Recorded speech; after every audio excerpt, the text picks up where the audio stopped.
The razor trembled in his hand as the last strip of beard fell into the rusted sink. Outside, the wind dragged dust across the ranch like a warning.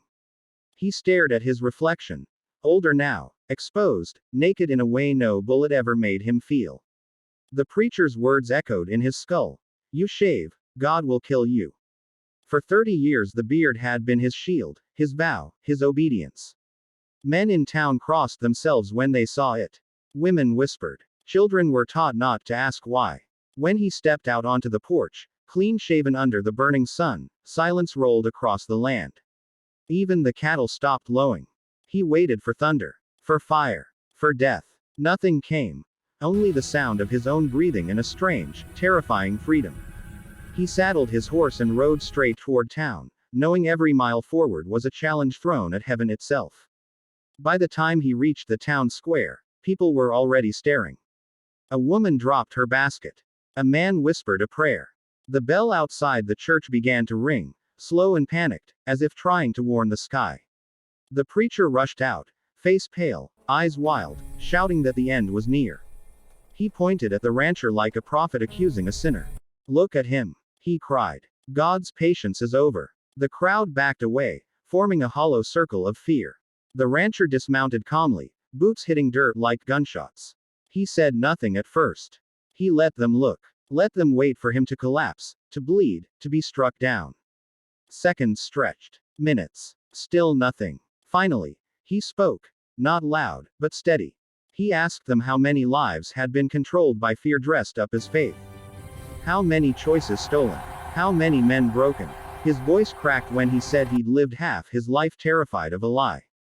The silence that followed was heavier than any curse. That night, the town didn't sleep. People watched the sky, waiting for punishment. Parents held children tight. The preacher locked himself in the church, praying louder with every passing hour. Meanwhile, the rancher sat alone in the saloon, shaving soap still faint on his skin, sipping whiskey he'd sworn off decades ago. With each sip, memories surfaced, orders obeyed, questions buried, a wife who died believing the threat was real. Near midnight, a storm finally came. Lightning tore the sky open. Screams erupted. It's happening, someone cried. But the lightning struck the church steeple, splitting it in two, fire crawling down the cross like judgment reversed. No one died. No voice from heaven spoke. When the storm passed, the preacher was found shaking, muttering the same words he once used to control others. The rancher stepped into the rain, lifted his face, and laughed, not in mockery, but relief. For the first time, fear no longer owned the night. Morning revealed a different town. The broken steeple lay in the dirt like a fallen crown. People gathered, quieter now, thoughtful. The rancher walked through them, not as a cursed man, but as proof. Proof that faith without fear could exist. Some looked away, ashamed. Others nodded, grateful. He didn't preach. He didn't demand apologies. He simply lived. Open-faced, unafraid. Over the weeks, men shaved who never dared before.